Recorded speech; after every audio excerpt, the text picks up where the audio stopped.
ახლო აღმოსავლეთში მიმდინარე ომის და მისგან გამოწვეული შედეგების, მათ შორის ნავთობის ფასების ზრდის ფონზე საქართველოში სამშენებლო სარემონტო მასალების გაძვირების მოლოდინია. Როგორც პროდუქციის იმპორტიორი კომპანიების ნაწილში აცხადებენ, შექმნილი ვითარების ფონზე მნიშვნელოვნად შემცირებულია ირანიდან სხვადასხვა პროდუქციის მოწოდება, მათ შორის კერამიკული ფილების. კომპანია გორგიაში განმარტავენ, რომ შექმნილი კრიზისის გამო პროდუქციის მოწოდება პრაქტიკულად შეჩერებულია ინდოეთის საწარმოებიდანაც, ხოლო ნავთობის ფასების ზრდამ არაერთი სამშენებლო პროდუქცია გლობალურად უკვე გააძვირა. შესაბამისად, გორგიაში ვარაუდობენ, რომ მომდევნო კვირებში სამშენებლო სარემონტო მასალების დაახლოებით 20%-ით გაძვირება მოუწევთ. ნავთობის ფასების გაზრდა, პროდუქტების ფასები გაზარდა.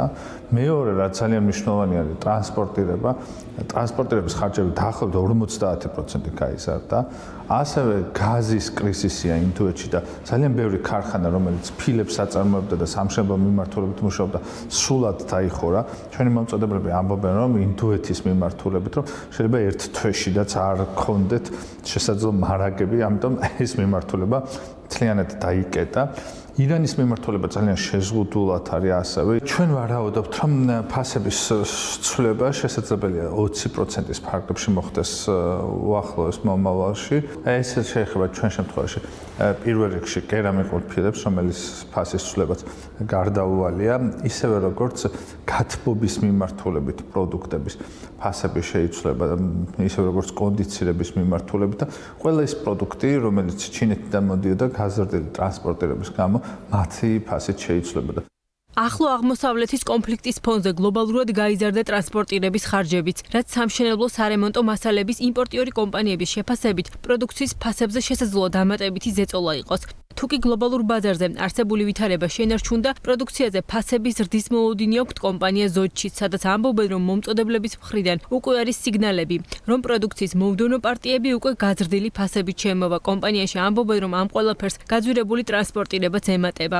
ის, რომ ახლო აღმოსავლეთში მიმდინარე ომის და ნავთობის ფასების ზრდის ფონზე საერთაშორისო გადაზიდვები გაძვირდა, ამას თავად საზღვაო თუ სახმელეთო გადამზიდვებიც ადასტურებენ.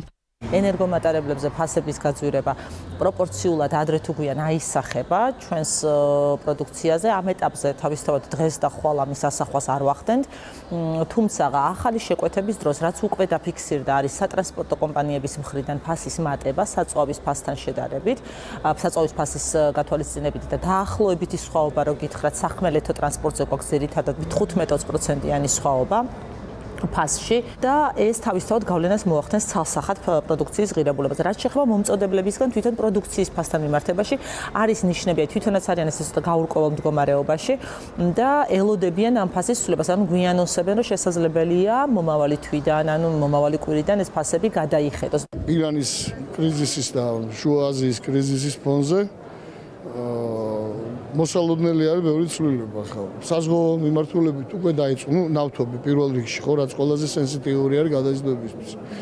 ნავთობმა გამოიწვია საზღვაო გადაზიდვებზე დაახლოებით 10-15%-იანი მატება. თურქეთშიც გაძვირდა საწვავი. ფასის მატება სახმელეთო გადაზიდვაზე უფრო შეინიშნება ევროპის მიმართულებით ტრანზიტულ ტვირთებზე და თურქეთის მიმართულებით.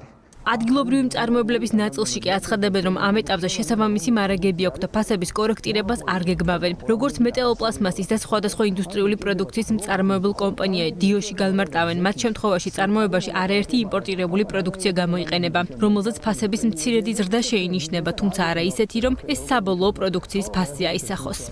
ჩვენი კომპანიას ჯერჯერობით მარაგები აქვს, რა მარაგებით შემოდის, ჯერჯერობით შემოდის, არ შემოდის, ასე ვთქვათ, გაზრდილი ფასებით. მცირე სართული და აქედან გამომდინარე ძალიან დიდი იმედი მაქვს, რომ ჩვენ კომპანიას არ მოუწევს ფასების ზრდა იმის გათვალისწინებით, თუ იმას გავითვალისწინებთ, რომ ეს კონფლიქტი, რომელიც შეიქმნა ირანში, ეს ომი დასრულდება რამდენიმე კვირაში, ან მაქსიმუმ 1-2 თვეში, მაგრამ თუ ეს კონფლიქტი გაგრძელდა, შესაბამისად ოპეკის ქვეყნებმა ვერ მოახერხეს ნავთობის ფასების შენარჩუნება, ზრდის, ასე ვთქვათ, შეკავება, აქედან გამომდინარე ბუნებრივია რაღაც გარკვეული სიზნელები იქნება. ქართული ბაზრისთვის სამშენებლო სარემონტო მასალების მომწოდებელ ქვეყნებს შორის არიან ირანი, ინდოეთი, თურქეთი, ჩინეთი, ასევე ევროკავშირის სხვადასხვა ქვეყანა. საბოლოოდ როგორ აისახება სექტორზე პროდუქციის მიწოდების შემცირება, ნავთობზე ფასების ზრდა და ტრანსპორტირების გაძვირება. ეს უახლოეს კვირებში გამოჩნდება.